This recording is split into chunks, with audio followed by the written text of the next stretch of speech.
Hi, this is Zak Mir with the Bulletin Board Heroes here on Share Talk for Friday, the 13th of July. Lucky for some, unlucky for others. Starting off with AFC Energy, where we've maintained this bear trap gap reversal through the 50-day moving average this week, and looking for an end-of-day close, ideally above the 200-day moving average at 11.88 to open up that 18 pence level, as stated yesterday.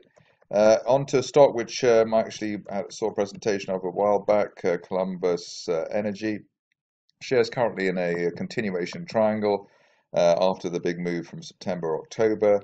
Ideally, we'll see a breakthrough in the next day or two with either a end of day close above the top of the triangle around current levels or the 200-day moving average at 5.45 triggering decent follow-on move towards 7 pence, which was last year's resistance.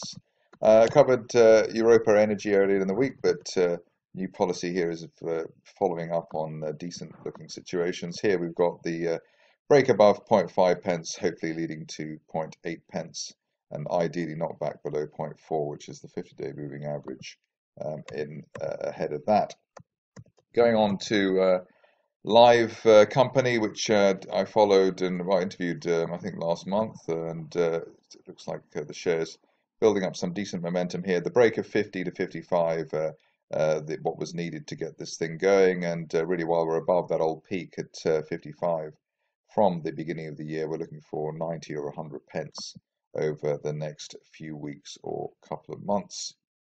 Onto a stock which is always caused fear in my bones in terms of what a rough ride it's been and very difficult price action. But obviously there's no need to be scared of such things. Here we've got Minoan with the gap higher through the 50-day moving average in March, normally setting this sort of the starting gun on a recovery. Sideways consolidation since then. We've now closed back above that gap down that we had in June, and really looking for probably a weekly close above the 200-day moving average at 6.49 pence to get this thing going back up towards 8-9 pence and seal a turnaround for long-suffering bulls there. Onto a company I tried to view just a few days ago. Seems to be going reasonably okay, but we do need that end of day or end of week close above the 200-day moving average of 0.5 pence to give us at least that initial 0.6 pence target. Rather strange that we keep failing there at 0.5 pence again and again.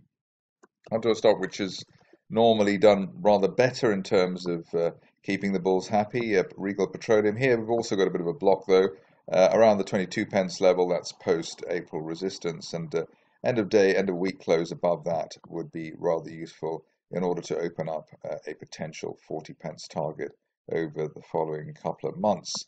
Finishing off with a stock which has been one of the stocks of the year to date. I did say earlier in the week, maybe a couple of times in fact, that we need to see a nice close above 30 pence, which was the initial July resistance. Still trying to get that at the moment, although the rising 50-day moving average should ensure that we do get that eventuality pretty soon, hopefully today. After that, the initial target would be 40 pence, which is a reasonable return from current levels. That's it from me. More updates at the same time on Monday.